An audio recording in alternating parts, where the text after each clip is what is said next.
As the editor of onlinemarketplaces.com, I have to look through a lot of real estate portals and I have to write a lot about real estate portal features. I was asked the other day by somebody on LinkedIn, what's the coolest feature I've seen on a real estate portal? And probably I'd have to say in listing shopping. Isn't it cool that you can just go on a real estate listing and click through and potentially buy some of the furniture that you see? The other question I got recently was, what is a feature that all real estate portals should have but don't have? To that, I think I'd probably say automatic AI tagging of everything via photos. I think every real estate portal should have the ability to do that. Fortunately, both of these things are absolutely available, and they're available via our sponsor, PropTex. To find out more, head to proptex with 2x's.com or hit the guys up on LinkedIn.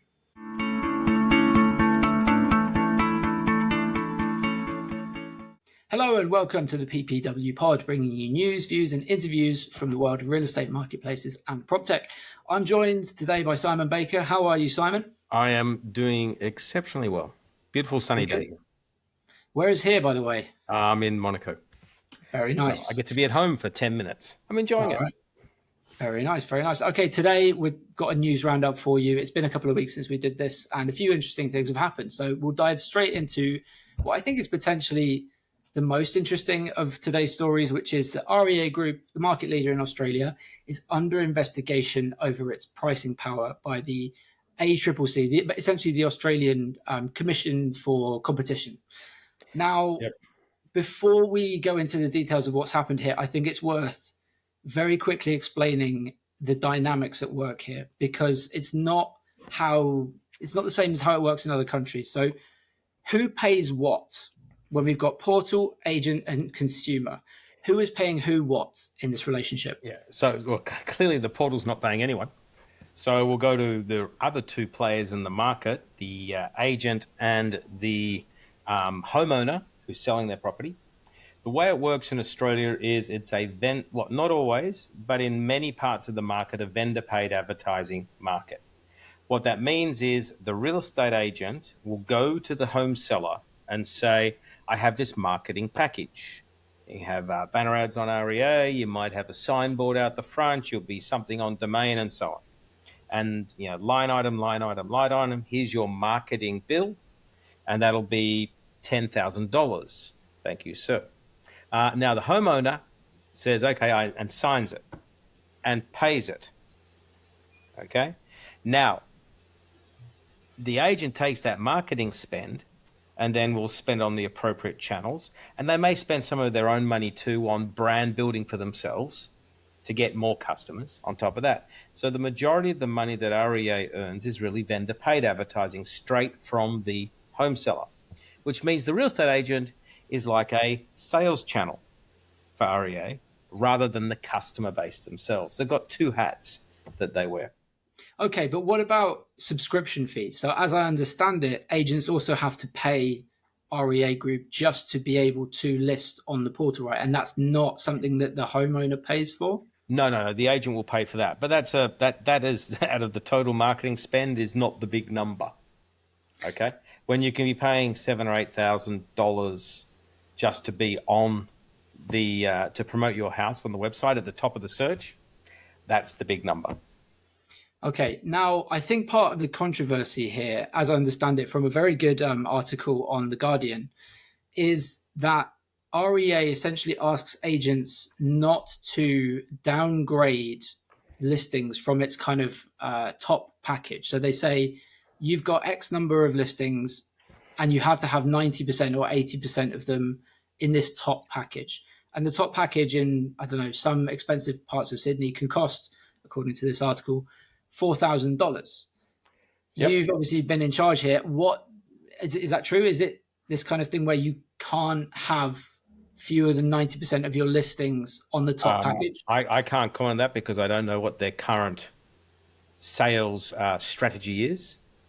However, the fact that the ACCC is looking at this, which is the Australian Competition and Consumer Commission, means that they are quite concerned. And actually, I've got an article in front of me here from, I think it was in the Fin Review or someone. It says, and it's basically saying the ACCC on Thursday said it did not normally comment on ongoing investigations, but in this case, they made an exception.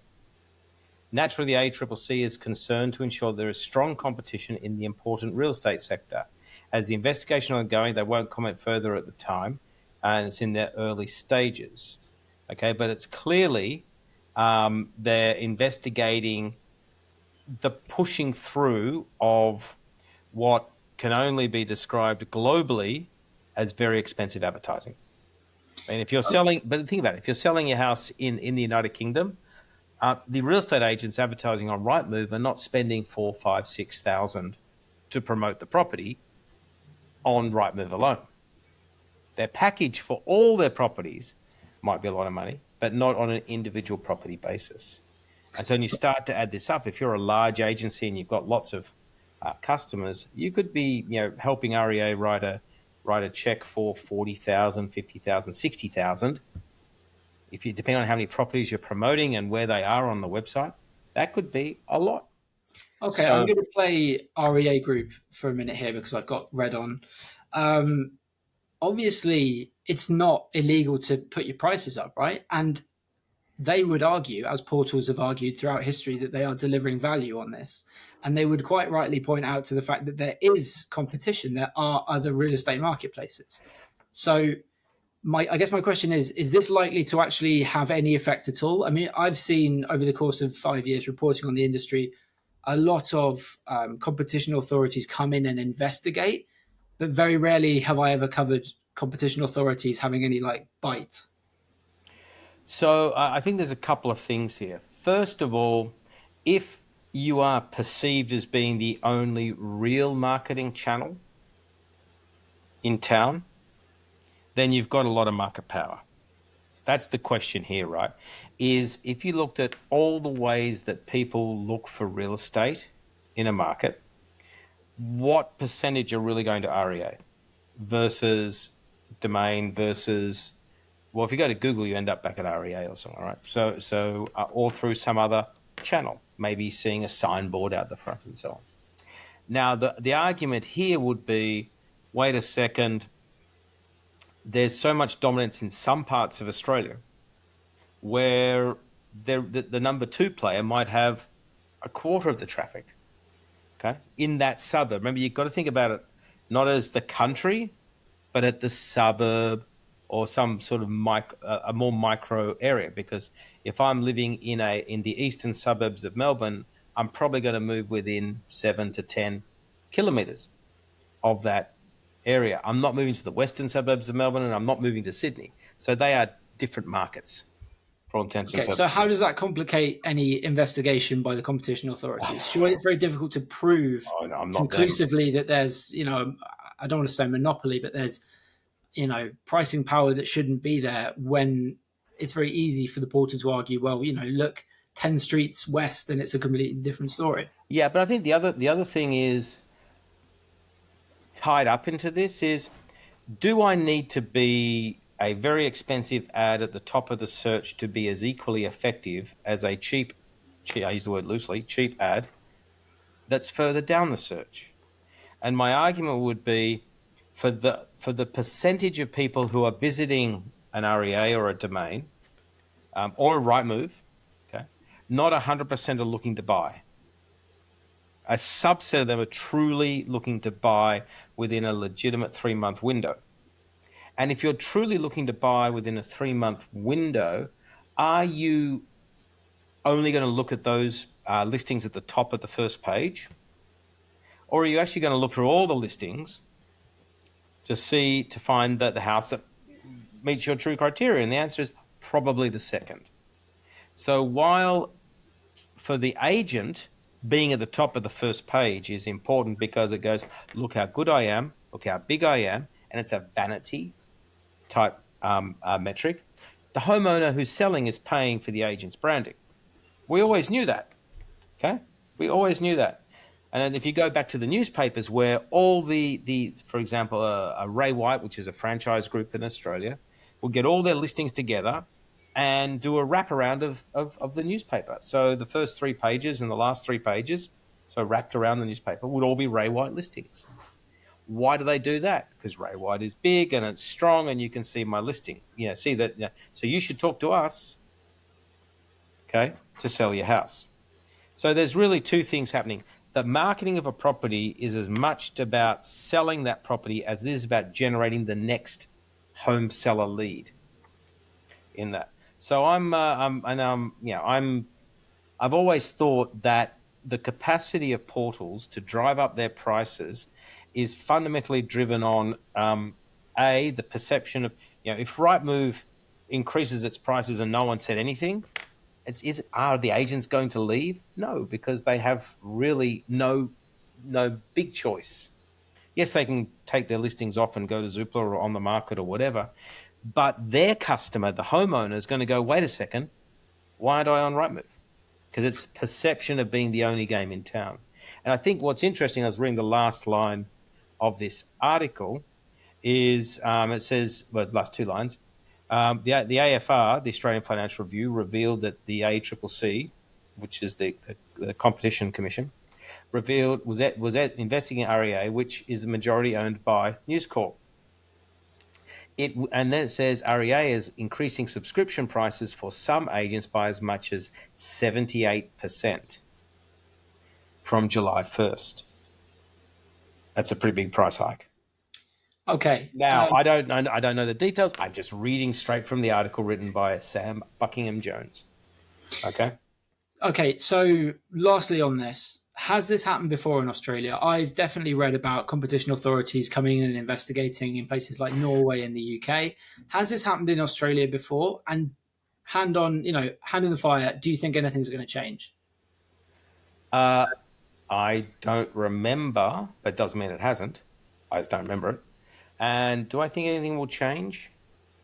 I don't think the Competition Commission will probably change much, because there will be, if you're a $30 billion juggernaut, you've got quite a few lawyers working for you, all right, and probably access to far more resources than the ACCC. So these things tend to go the way of the people with the more money.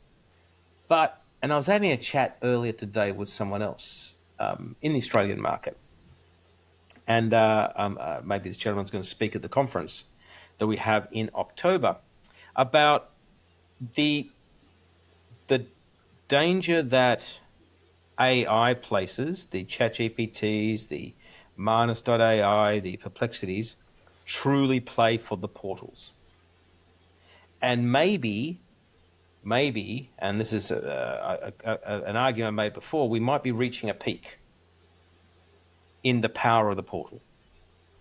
And the next wave will be AI. And what AI is really, these AI agents who have the capacity to equally look on REA as they do on ABC real estate agent in a suburb of Sydney. And what was interesting is when we chatted last week to Darius from 99 Co, and he was talking about this fantastic search he has on his site. And I while he was talking, I put in the same search parameters on Manus.ai, and I said, find me properties. In this case was Singapore, with his search criteria, which was 30 minutes from the airport and so on. And I came up with a list that was pretty much what his website was going to give. Yet Manus.ai got some from his competitors, some from one of his subsidiaries, and some from direct real estate agents, and some even from developers. So my argument is portals have to think differently about their role in the future. And I think just focusing on this, putting up your prices. By the way, this plays so nicely into the hands of CoStar, who's acquiring Domain. Because they're going to come out and say, wait a second, this is ridiculous. This is all way too expensive, okay, which they've said in other markets.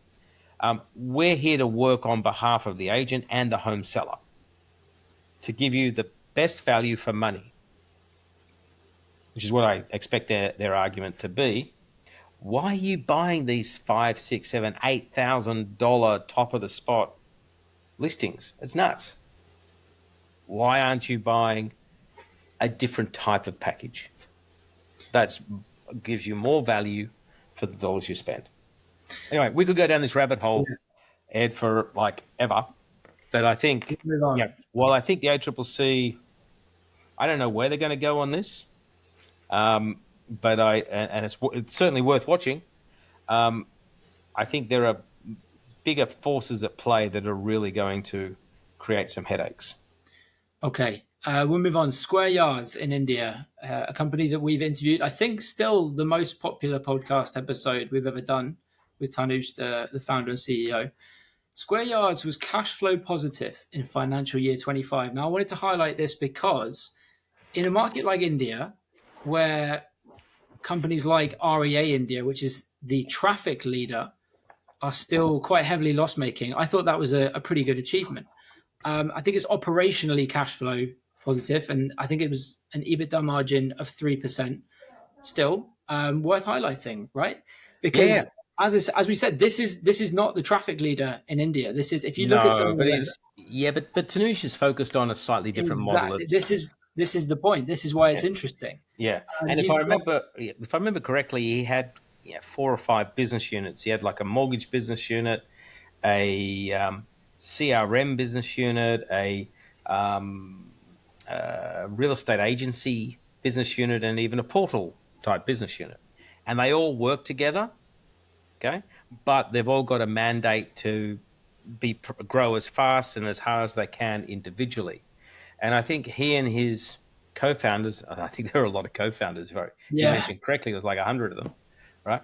They've done a really amazing job again to this point, and what it shows that we've long thought is the right answer is that in emerging markets or less not as developed markets as say Europe or as in England, where the agents, the structure of the market is fragmented, there are less rules and there's less money to go around for marketing, that you can't win as a portal. You've got to be more than that.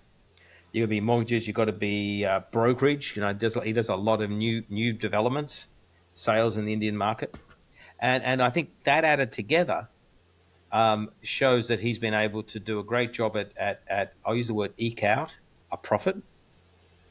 Okay, and usually when you get over that little hump into profitability, the water starts rushing through because you've worked out how to crack the code. So well done to Tanuj. Great. That's a good story. yep, certainly is. I wanted to ask you about this. So that Tanuj said on the podcast that the IPO for Square Yards is kind of an open secret at this point, and it was mentioned in the kind of press release that was sent to us that the word IPO was in there. I wonder, and I don't know, which is why I'm asking you, if that's like the right thing to do, because it seems like this enormous headache, this enormous distraction, this enormous gamble at a time when everything's going great. We've seen maybe not particularly comparable businesses, but other businesses in our space do IPOs and it hasn't gone very well for them. What would your opinion or your advice be on that? Tread carefully down the IPO path. I've done 5 IPOs, if I can remember correctly. 3 on the ASX, 1 on Nasdaq, 1 on New York Stock Exchange, and they've all had headaches along the way. Now, for the people who are, the founders, it creates a liquidity option, a capacity to convert some of your hard-earned equity into money you can go actually spend, which is relatively important. So then there's benefits on that side. However, 2%, 3%, 4%, 5% EBITDA margin is too skinny a margin, in my view. You need more room, more of a buffer. You're going to add on a heap of costs just by being listed. And you're going to have a heap of distraction, and you're going to have to be far more transparent, although he's very transparent, to be honest. Yeah, I get an email from him every quarter. I would think about that and tread very carefully. And after all this hard work, it may not be I'd have to think carefully about whether I would actually jump into it.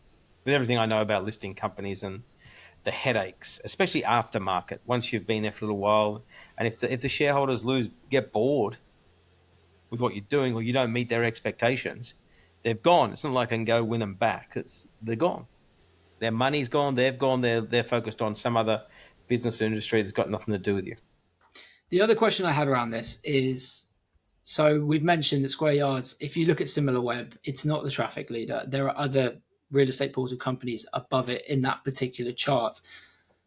Do we maybe need some consolidation in India? There are three real estate portal companies that are, in terms of traffic, I think, ahead of SimilarWeb. Surely we need some consolidation. So we've got REA India with Macan and housing. Then you've got 99 Acres and also Magic Bricks. Do we need all of these?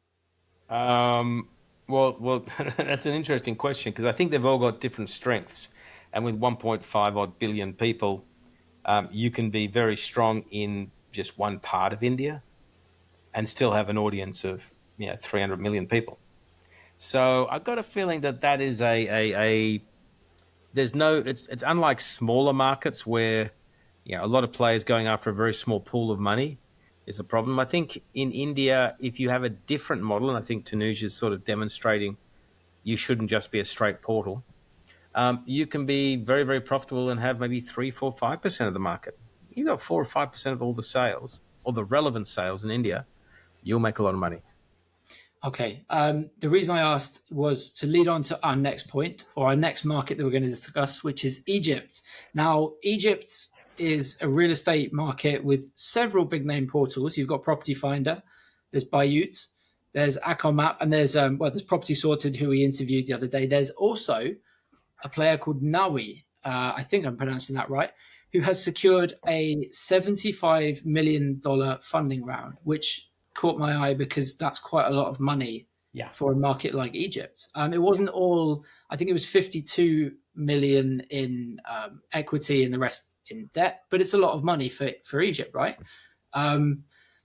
It caught my eye. Does that sound like a big number for Egypt, in your opinion?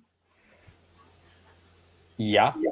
Bluntly, it does. But then I actually don't know a lot about the business, so I've then sort of been digging a bit deeper. It's not a straight portal. They call Mm. themselves a real estate company, and they seem to do a lot of things. Everything from the traditional portal type stuff right through to what we were talking about with um, Square Yards, plus technology and so on. So I think it's a bit bigger. Plus, they're also launching to other MENA countries. So they've said, "Wait a second, you guys are coming, EMPG and probably iProperty. You're coming to my market. Maybe I should go to your market." Okay, Yeah, the other thing that was interesting about property this, find, not iProperty, property finder. yeah, Yeah, the other thing right. that was interesting about this was reading the press release. They were talking about this, as you mentioned, they do several different things. One of the things they do, one of the products, is called Nawy Partners, which is a platform that sounds very, very similar to what Ricardo Frechu is doing with 360 LATAM in Latin America. Essentially, a centralized hub for agents, brokers to sell inventory, kind of almost like an MLS, but not quite. This is a Yeah. model that we keep seeing, right? We've seen it in several places now. Yeah, so I like the idea, and Ricardo Frashu talks a lot about it. He's going to be in the conference in October talking about how the progress they're making, and he's really rewriting the way they're doing business. And at the core of it, it's about saying we will identify lots of properties around the region, and we become like this hub where buyers of properties or agents can dive in. It's like an MLS sort of operating throughout the region, and they have access to a whole bunch of tools around it to make the sale of a property better, and they can get paid via the platform. So it becomes sort of the marketing partner for a real estate agent, and he's done a really good job at that. And I think that's part of what they're doing here. But a lot of what I think they're doing is they've raised a lot of money and they've said, right, we want to expand into MENA.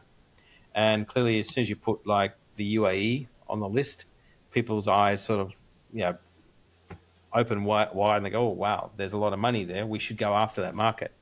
But I know of a lot of people who've tried and failed and left.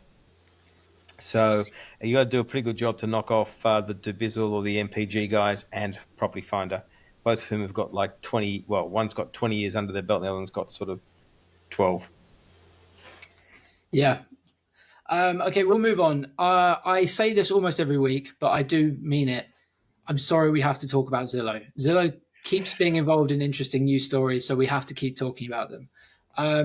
Recently, Zillow has launched or soft launched what it calls offer strategies. Now, essentially, what this is, I'm looking at it in front of me here. If you scroll down on certain Zillow listings, and as I understand it, it's not been launched everywhere yet. It's only on a certain number of markets, and Zillow have said absolutely nothing about it. So you have to basically be lucky to find this in either A/B testing or certain markets.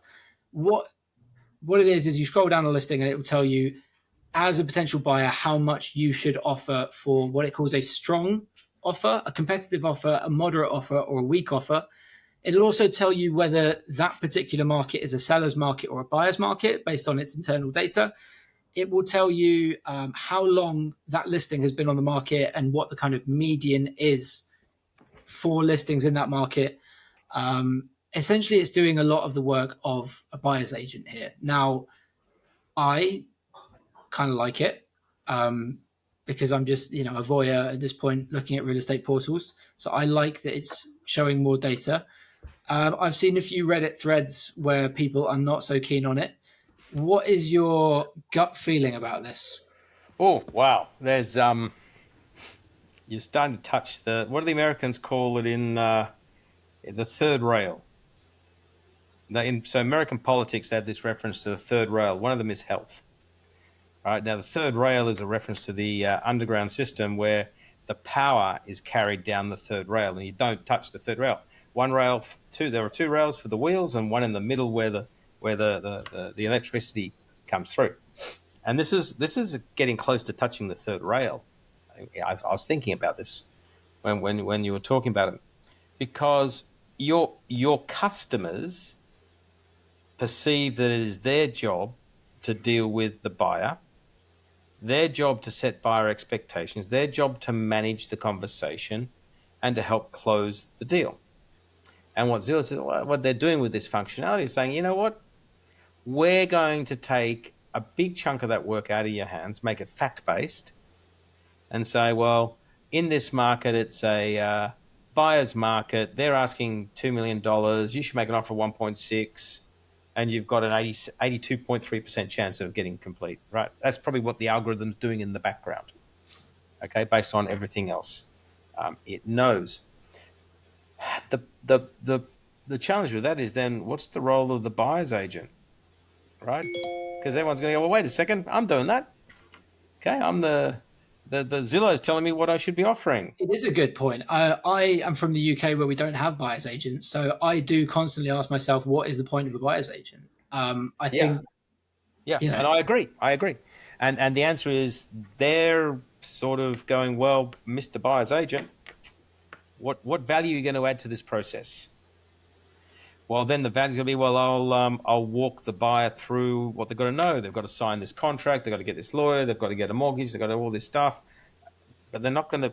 What's the buyer's agent? And I used a buyer's agent when I bought my property in Florida, and I'd say, look, I'm going to offer X, and that buyer's agent dutifully went off with my offer of X in a contracted form and said to the person, and we had 2 or 3 goes at getting to a price, and they're coming back and saying, and I'd go back, no, tell them again. But what are they going to do if technology is telling them the price people should offer? You offer, if I want 2 million, you offer me 2, I'll clear the market straight away. If you offer me 1.9, that's probably going to take 1 to 2 weeks to clear the market, i.e., get an agreement. Offer me 1.6, and it might take 6 months to get an agreement. But based on where the market trends are, super logical approach. I think this is the let's test the water. Okay, I'm going to tell you what I think. I think they're going, let's test the water, because if we get this right, we should launch a AI-driven buyer's agent app. Everyone in the world should have a buyer's agent that's actually on your phone. And I can imagine downloading an app. It goes, hey, Ed, how are you? Welcome. I'm here to help you. I'm called whatever you want to call me. Call me Fred. What are you looking for? This sort of house, that sort of house. Excellent. Goes, great. Why are you buying? Well, because I got another kid coming along and I need more room or whatever. Okay. What's the time frame? Okay, great. How's your work going? Got a job? Is it stable? What are you earning? So it's asking me all these questions, right? Okay. Well, what are you looking for? Are you looking for what's most important to you? and then just ask you questions, right? And people talk to AI all the time now. Okay, I've seen it. I've seen it up front in our family. I think Okay. like imagine a conversation. You're in a car as a potential buyer, having just gone to visit a house, Yeah. and I would imagine the buyer's agent really wants to be there in your car with you and your wife discussing what you think about that house, but Yeah. they, So they now can't. the But now they can. an AI driven app, and then it basically says, "Great, I'll go off look for houses for you." Roams around, bing up on your phone. Found a house. Have a look. This is the price. This is suddenly, and this functionality they're providing is just part of that solution. And then the app goes, okay, well, I've seen that you need to get a mortgage, so I've already gone and filled out the forms and applied for you. Oh, I've already tentatively booked a date for removalists and tentatively booked a lawyer or something, I don't know, whatever you need in that process. That's what an AI-driven buyer's agent will do. They'll work 24 hours, 7 days a week, and it'll be fantastic. Sounds, And yeah. As a and I, consumer, and I it sounds don't have to pay them 3%. yeah, So I think good. there's so much in this that we should actually do a separate conversation on this podcast. Yeah. Okay, what else is on the docket? Okay, the last thing on the docket, unfortunately, has Zillow in it again. But the reason it's on the agenda here is because it's another kind of raises another interesting debate or dilemma. So Zillow recently, another thing that Zillow didn't really talk about, but we found out about, Zillow settled a lawsuit recently around its New York listing platform, Street Easy. So Street Easy is basically Zillow's New York portal, right?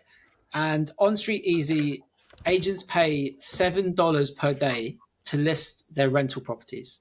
Now, there are a lot of duplicates on there because I think it's a non-exclusive market where agents, one listing can have several agents. The issue is Zillow charges $7 to all of them, and according to this lawsuit, only shows one of them. And Ouch. supposedly it shows the newest one, which again is you're kind of thinking, well, how does this benefit the agents? It settled this out of court, so it's not an admission of guilt. We can't say that Zillow is guilty here. It's settled out of court.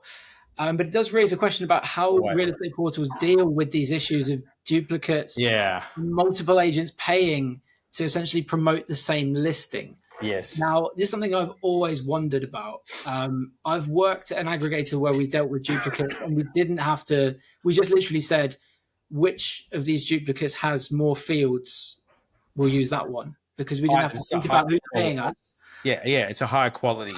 How does a real estate portal do it? Do you just say, no, we once someone has paid us to promote this listing, we can't accept it from somebody else? I mean, the politics and I can just imagine the back and forth via email or whatever. It just must be an absolute nightmare. So assume that the underlying model is pay to list. Clearly, on a pay per click or pay per, which the Matula was pay per click, or a pay per lead, it doesn't matter, right? You're only paying for when you get something out of it. So assuming it's pay to list, so pay to advertise.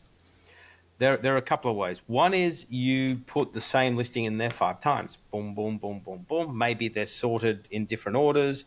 Maybe you've got different images because someone's actually going to take the images. But in some markets, all it is you're an agent, I'm an agent. I see you've got a new listing. I photocopy your stuff, which is a whole bunch of probably breach of copyright anyway. Okay. And I put it up as mine. And then, of course, sometimes you get just the same, 5 of the same logos on a page and just the same images, same houses, different logos. So the consumer just goes, oh, whatever, I'll press one. So that's good for the advertiser, poor for the consumer. The next one is you go, well, I got 5 listings. They're all the same listing. I've worked it out using some form of technology. What I'll do is I'll rotate every 5th version of the same listing is yours, right? So you'll get the lead for every 5th time it's presented. Another one, which you often see, is logos of different agents on the one listing. So it's advertised by multiple agents. Okay, that's another way of handling the problem. The way you probably don't want to handle it is just say, thanks very much for your money, sir, but I'm not presenting that listing. And we That need to was. stress this isn't an admission of guilt. We don't know if Zillow did Oh or no, I didn't. have no idea. Whatever. I clearly, if someone pays me $1 to put a listing up, I should put the listing up. Otherwise, what am I taking the dollar for? It makes no sense, right? Now, I assume there's a whole bunch of disclaimers, and when someone lists this, the technology is smart enough to say, "Wait, this listing's already on the website." The other way you can do it, and this is another way to do it, is you say, "Well, I'm going to present them all on the website, but I'll do differential pricing," which means the following: you either pay for share of voice around the listing, so you're going to pay 14, not 7. So you get 2/3 of the time your listing's there, and I get 1/3. Or the other is you say, look, we'll put multiple listings up on the website, but the person who puts it there first pays 7. The person it goes, oh hello, this listing's already there, so that's 14, because you're basically advertising a listing that's already there. Okay, and then you progressively could go up. Maybe you can do that. That then makes sure that the consumer experience is not as clunky as it could be.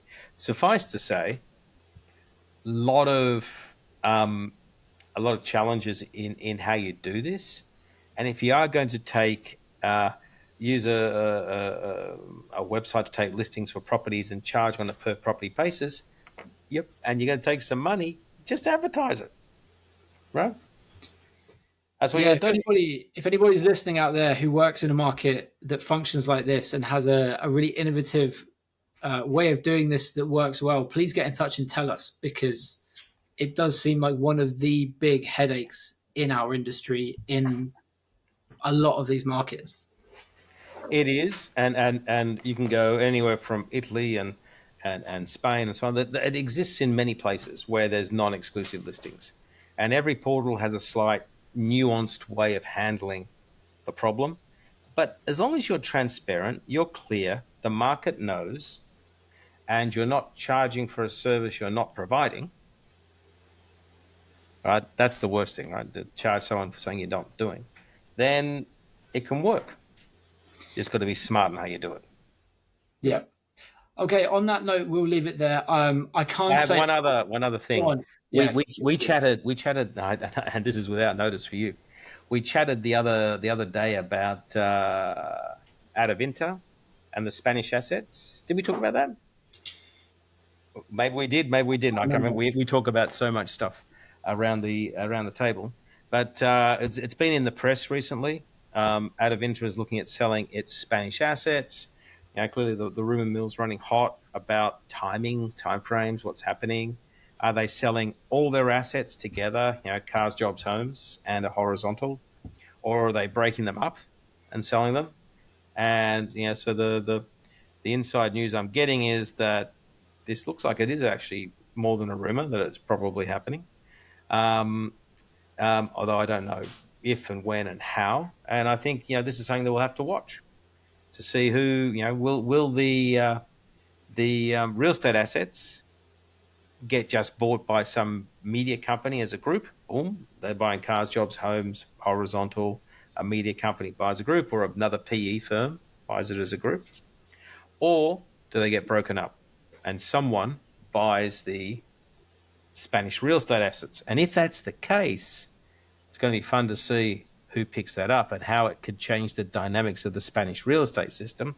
I'm sure if Idealista wanted to buy them, they'd have a problem, because the Spanish equivalent of the ACCC, I wanted to get the connection back to the beginning, right? The ACCC in Spain would go, wait a second, owning number one and number two was probably a problem. So then you can say, who else is playing in the market? And there are a few other people who I know are very interested in this market. So watch out. I think this is going to be a good story for the second half of this year. Okay. Spoken like somebody who knows more than they're allowed to say on the podcast. Or I'm just Hanging up and talking about it more. I'm very good at guessing. We'll leave it at that. Okay. All right. Thank you, Simon. Okay. Thanks all.